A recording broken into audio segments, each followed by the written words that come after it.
Welcome to the Deep Dive. Today we're taking you right into, well, one of the most complex and frankly, emotionally shattering family stories in the Old Testament. We're talking about Jacob. Mm-hmm. Jacob, his wives, the intense rivalry. It's a lot. It really is. And we're aiming to move past that sort of simple narrative you sometimes hear, that this was all just part of God's plan necessary for building the nation of Israel. That's exactly right. The source material we're digging into today really focuses on Genesis, specifically chapters 29 through 31, and it makes a pretty strong case challenging those traditional interpretations. Especially the ones that paint Jacob's polygamy as some kind of higher law or a blessing. Right. Instead, the source really pushes us to see Jacob's story as, well, a cautionary tale, a deep one. It's presented as a record of human error, deception, cultural pressures, showing us what happens when relationships get built on, well, anything but genuine commitment. Okay, let's unpack that right away, because the source points to the language itself, the Hebrew, as the first big clue that Jacob's story is different, maybe more painful than Abraham's or Isaac's. Yeah, this is fascinating. It centers on this one Hebrew word, Tsarah. This Sarah, okay. And the thing about Tsarah is its double meaning.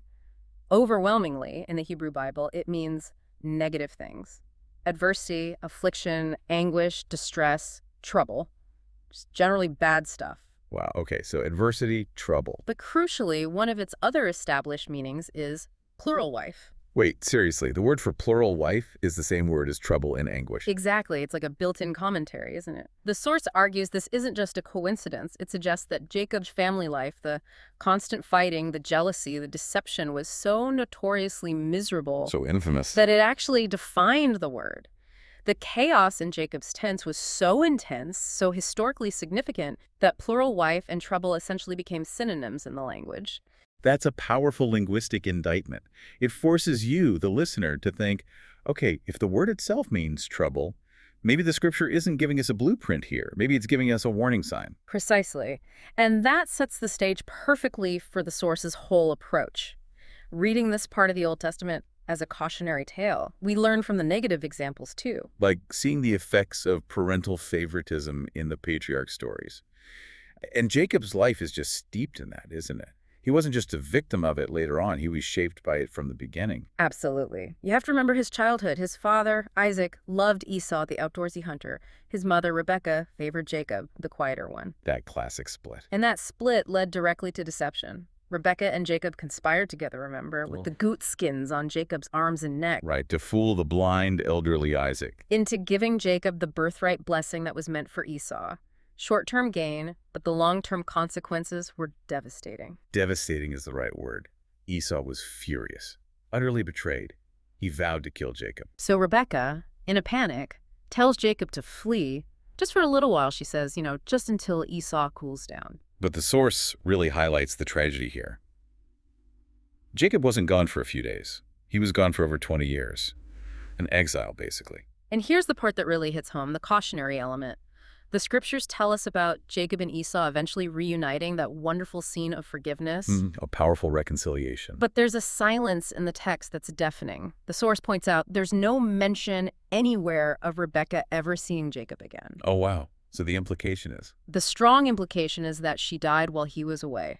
Her plotting, her favoritism, her plan for her favorite son. It ultimately led to her never seeing him again. That deception cost her everything. That really casts a long shadow, doesn't it? Deception has these deep, painful roots. And just as a side note, for context, the source mentions that both brothers, Jacob and Esau, ended up as polygamists. Yeah, both had 4 wives, apparently, which, points to how embedded this practice might have been in the culture at the time. It's something to keep in mind, even as we question whether it was divinely mandated for Jacob. Okay, so Jacob is in exile. He's alone. He's at his lowest point. And then he has that incredible dream at Bethel, Genesis 28. Right, the ladder to heaven. Jacob's ladder.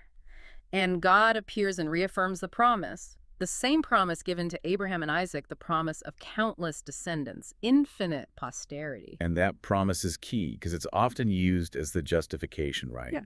That Jacob needed polygamy to fulfill this promise, to create the 12 tribes. Exactly, that's the traditional argument. But the source really pushes back on this hard. It argues that the context of the promise itself shows polygamy wasn't necessary. How so? Well, think about it. Abraham received the exact same promise, right? Infinite posterity. How is it fulfilled? through one wife, Sarah, and their son Isaac. The covenant line came through Sarah alone. Okay, good point. Abraham had other children later, but the core promise was through Sarah. And then the promise is passed to Isaac. How many wives did Isaac have? Just one, Rebekah. Just Rebekah, his entire life. And he still produced Jacob and Esau. The lineage continued. And the source even points to Hagar, Ishmael's mother. Yes, she received her own independent promise from God about her descendants being numberless. And how did Ishmael fulfill that? The text mentions only one wife, an Egyptian woman. And through her, he had 12 sons, 12 princes. So Abraham's main line through one wife, Isaac only ever had one wife, Ishmael's line through one wife. The pattern just isn't there. The source warns us we have to be really careful claiming God needs people to break what seems to be a consistent pattern or commandment like monogamy in Eden or through Isaac just to fulfill his own promises. God doesn't need rule breaking to make his plans work. It sounds more like maybe a later theological justification trying to make sense of a practice that was already happening for other reasons. Which leads us right into Genesis 29 and how Jacob actually got into polygamy. It wasn't a commandment. It was, it was deception. So Jacob, after his long journey, finally arrives at the well in Haran, and he meets Rachel. And the stage is set immediately for all the trouble to come. The descriptions of the two sisters are just stark. Rachel is described as, quote, beautiful, beautiful, and well-favored. Just glowing terms, the ideal bride. And then there's Leah, the oldest sister. She's described simply as tender-eyed. And while scholars debate tender-eyed, the source argues strongly that in this context, placed right against Rachel's beauty, it clearly implies something less appealing. A flaw in appearance, maybe demeanor. She's positioned as the less desirable one. You can almost picture it, can't you? Rachel, the popular, confident beauty. Leah, maybe less confident, maybe overshadowed, maybe a bit jealous. Yeah. That dynamic is established before any marriage happens. And Jacob, he falls head over heels for Rachel instantly. She's his cousin, he recognizes her lineage, and he makes this incredible offer to her father, Laban. 7 years. He offers to work for Laban for 7 years, just for Rachel's hand in marriage. And the text emphasizes his commitment, doesn't it? And Jacob served 7 years for Rachel, and they seemed unto him but a few days, for the love he had to her. His heart was set on one woman, a monogamous, deep love. That was his desire. But Laban had other plans. Jacob, the guy who tricked his own father. Yep. Payback time, in a way, or at least deception meets deception. Jacob finishes his 7 years. He goes to Laban and says, basically, okay, time's up, give me my wife. So Laban throws a big wedding feast, as was custom. But then comes the switch, the big twist. That evening, Laban takes Leah, the older daughter, veiled perhaps, brings her into the darkened tent, and Jacob consummates the marriage with her. The question everyone asks is, how could he not know? It seems impossible. Well, the source offers some very plausible, culturally grounded explanations. Laban was manipulative, right? He had 7 years to think about this. The wedding feast likely involved a lot of wine. Think wedding at Cana amounts, maybe? Yeah. Laban probably intended to get Jacob intoxicated. Okay, that makes sense. Clouded judgment. And the second factor, the setting. It would have been a tent, maybe a bridal chamber, utter darkness. No electricity, obviously. If you combine heavy drinking with complete darkness. You can see how the deception could happen, especially if he's expecting Rachel. It's the only way the text makes sense when it says he didn't realize until the morning. But think about that morning. The source really zeroes in on the horror of that moment. And it came to pass that in the morning, behold, it was Leah. Just imagine Jacob waking up, thinking he's next to Rachel, the love of his life, the woman he worked 7 years for, only to see Leah. The shock, the disgust, the rage, the betrayal, it must have been instantaneous. And we absolutely have to consider Leah's trauma here too. Yeah. The source emphasizes this. She spent her wedding night with a man forced upon her knowing he loved her sister. Oh. Then to wake up and see that look on his face, shock, maybe contempt, anger from her new husband, that's a wound that would never heal. Laban didn't just trick Jacob, he scarred both his daughters for life. So Jacob obviously storms out. He confronts Laban. What have you done to me? Didn't I serve you for Rachel? Why did you deceive me? Jacob, the deceiver, getting a taste of his own medicine, but on a much grander scale. And Laban gives this excuse, which the source calls out as just incredibly weak and disingenuous. He says, it must not be so done in our country to give the younger before the firstborn. Right. Like if that was the ironclad rule, why didn't you mention it sometime during the 7 years Jacob was working for Rachel specifically? Exactly. It screams manipulation. Hmm. Laban clearly knew Jacob only wanted Rachel. He used this fake cultural custom to unload Leah, the less desired daughter, onto Jacob. It feels like straight-up contract fraud. And then Laban immediately contradicts himself. He doesn't say, okay, sorry, custom is custom. He immediately sets up the polygamy. He says basically, okay, finish Leah's bridal week, and then I'll give you Rachel also. But you have to work for me for another 7 years. This moment, right here, is critical for the source's argument. Was Jacob commanded by God to live a higher law? The text makes it absolutely clear. No. He was forced into polygamy because his father-in-law was dishonest, greedy, and manipulative. It was a condition of the revised, deceitful contract. So Laban didn't just trick him into marrying Leah. He tricked him into 14 years of labor total and into a plural marriage Jacob never asked for. Precisely. And once that deal was done, the whole structure for suffering was locked in place. That Tsarah, that trouble was inevitable. Because Jacob got Rachel just a week later, but the damage was done. He now had 2 wives, sisters, and the text is brutally honest. It says flat out, Jacob loved also Rachel more than Leah. No ambiguity there. And it continues. And when the Lord saw that Leah was hated, he opened her womb. But Rachel was barren. So you had this forced sibling rivalry now playing out daily in the same household, competing for the same husband's affection and attention. And you see Leah's immense pain in the name she gives her first 4 sons, Reuben, Simeon, Levi, Judah. Each name is basically a cry for help, an attempt to leverage the child to win Jacob's love. It's heartbreaking. She names Reuben, saying, "Surely the Lord hath looked upon my affliction. Now therefore my husband will love me." Then Simeon, because the Lord hath heard that I was hated. Then Levi, now this time will my husband be joined unto me, because I have borne him 3 sons.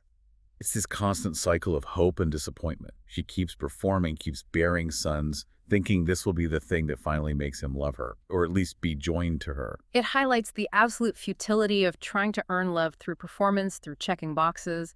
And the source makes a really powerful connection here, drawing a parallel to more modern experiences within similar marital structures. Yeah, the comparison to Emmeline Wells is striking. She was an early Mormon plural wife, became prominent leader, Relief Society president, but her private diaries reveal the same kind of heartache Leah experienced. The quotes the source pulls from her diary are just.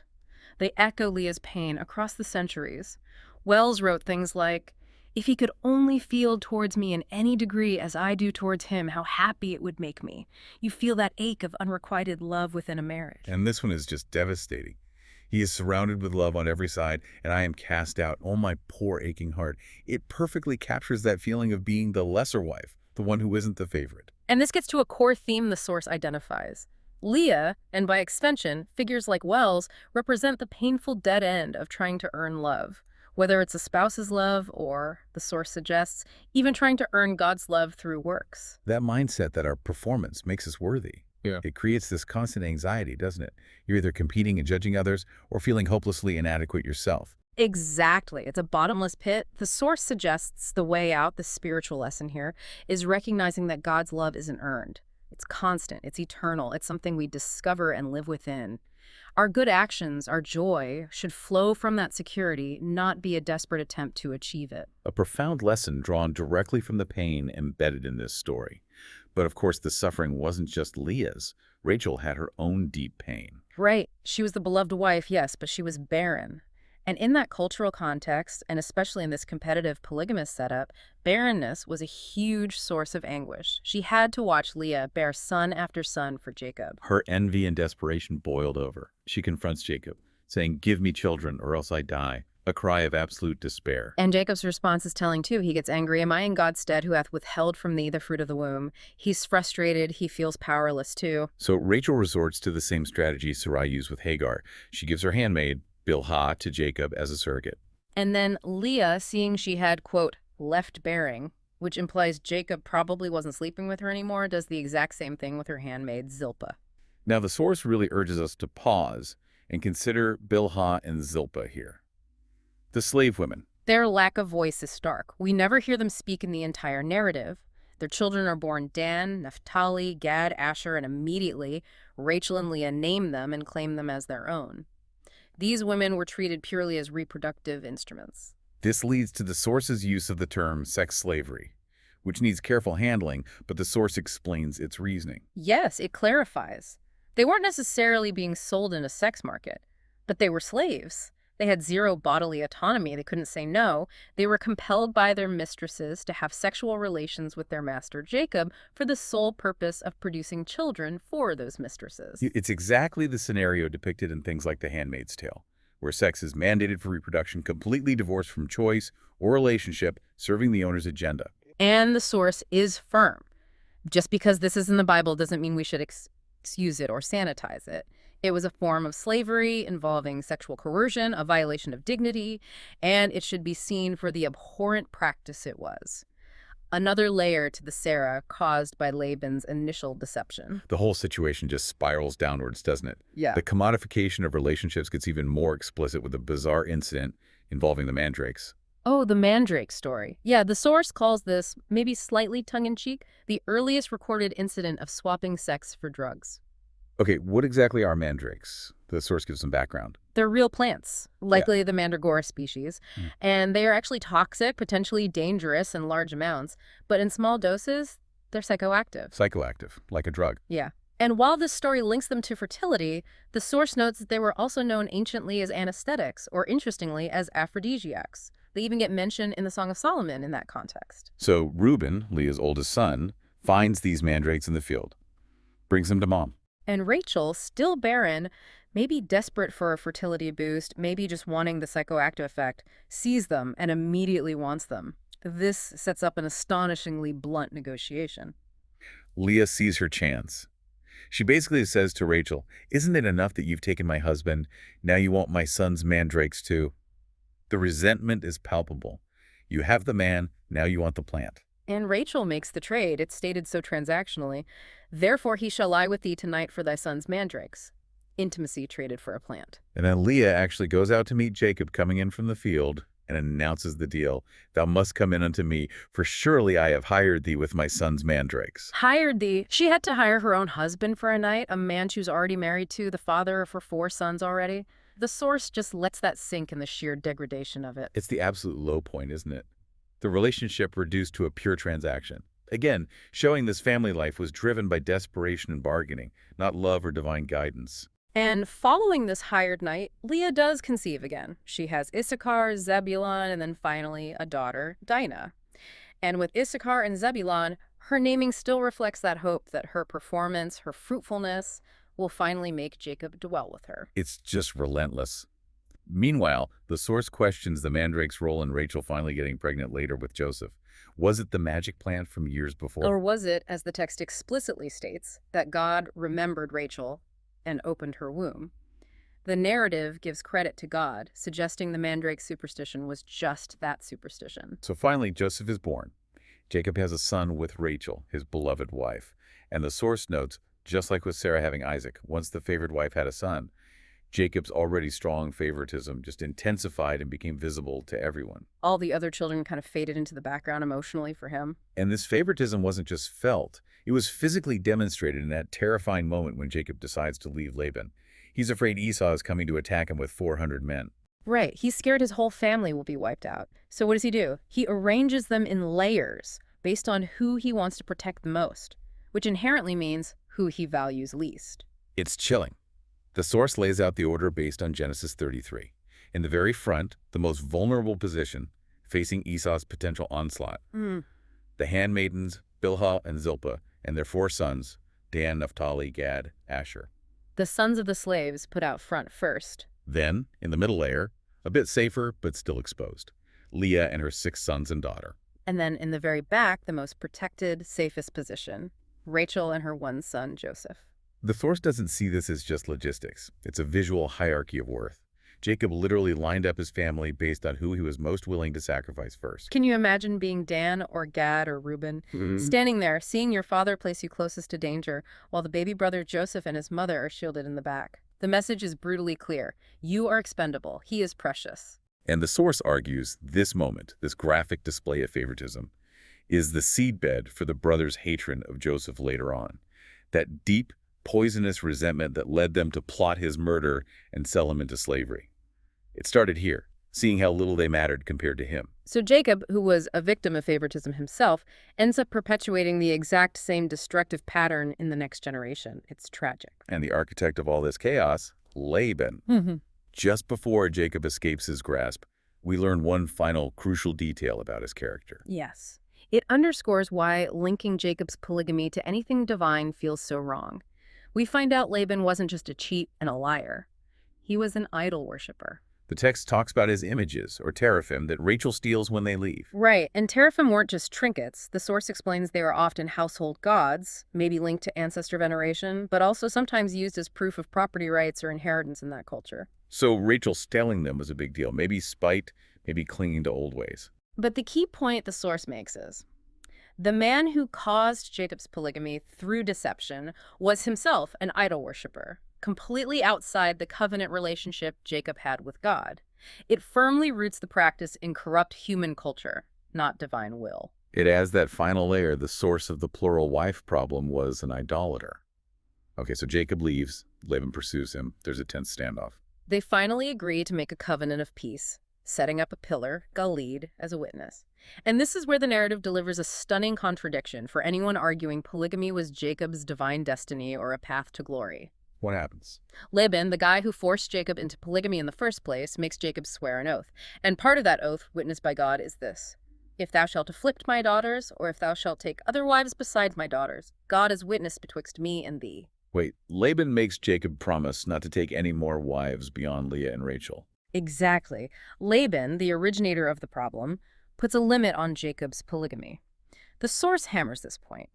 If polygamy was some eternal principle leading to exaltation, where more wives equal more glory, why would Laban restrict him? It makes no sense under that theological framework. None at all. It strongly suggests Laban himself recognized the misery Tsarah, his actions had caused his daughters, and wanted to prevent any further affliction.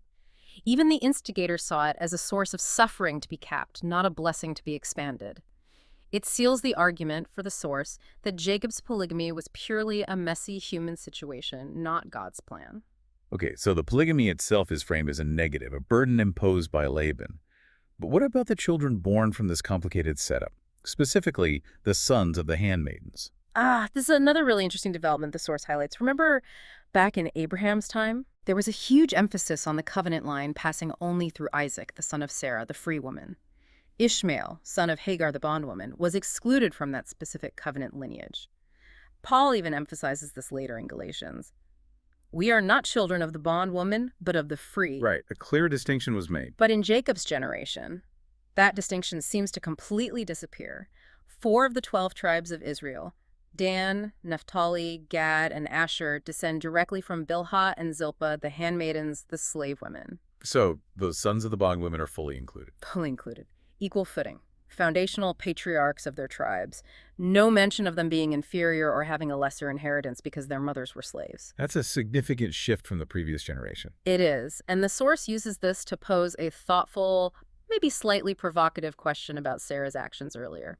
If this distinction between sons of free women and bondwomen clearly wasn't an eternal, unbreakable rule since it dissolved just one generation later, could Sarah perhaps have been more generous? Could she have allowed Ishmael to share the inheritance with Isaac instead of demanding Hagar and Ishmael be cast out? It makes you wonder, doesn't it?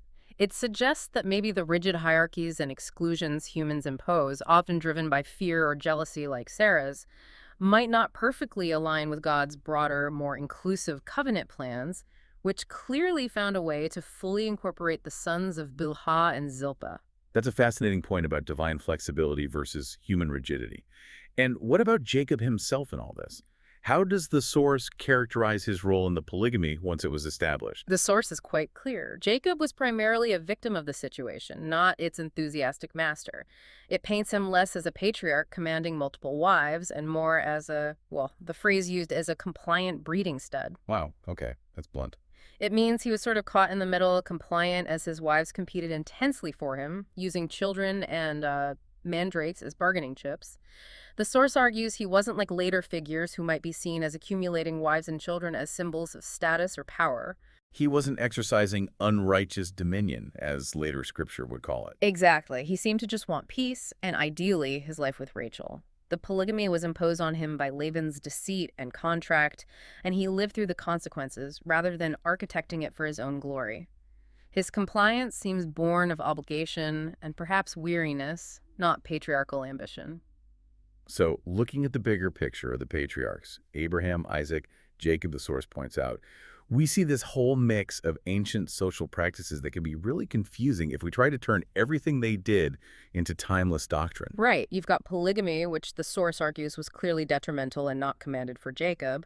You've got primogeniture, the firstborn son inheriting everything, which actually seems more consistently practiced than polygamy in many eras. True, that was a huge deal for centuries. And then you have outright slavery and concubinage, including what the source identifies as sex slavery with the handmaidens, which was just a pervasive, accepted part of their world. So the source asks the really pointed question. If we're supposed to restore everything the patriarchs did because they did it, why did later movements like early Mormonism latch onto polygamy, but largely ignore the more common practices like primogeniture? Or, more importantly, why did they rightly condemn and abandon slavery, which was arguably even more central to the patriarchs' daily lives and economies than polygamy was? It suggests a selective reading of history, doesn't it? Picking and choosing which ancient practices to revive, maybe based on contemporary needs or desires, rather than a consistent principle. It does raise questions about how doctrines are sometimes formed or restored, but the source argues that obsessing over the specific social structure misses the real lesson from Abraham and Jacob. Okay, so what is the crucial takeaway, according to the source? It's not about marriage systems or inheritance rules, it's about avoiding unrighteous dominion. How do Abraham and Jacob model that? Despite the incredibly difficult, often painful situations, they were thrust into situations often not of their own making, like famine, family conflict. Laban's deception, they remained fundamentally faithful to God. Their greatness wasn't in controlling everything, but in their response to hardship. How do they respond? The source uses scriptural language, quoting from Mosiah. They were submissive, meek, humble, patient, full of love, willing to submit to all things which the Lord seeth fit to inflict upon them, even as a child doth submit to his father.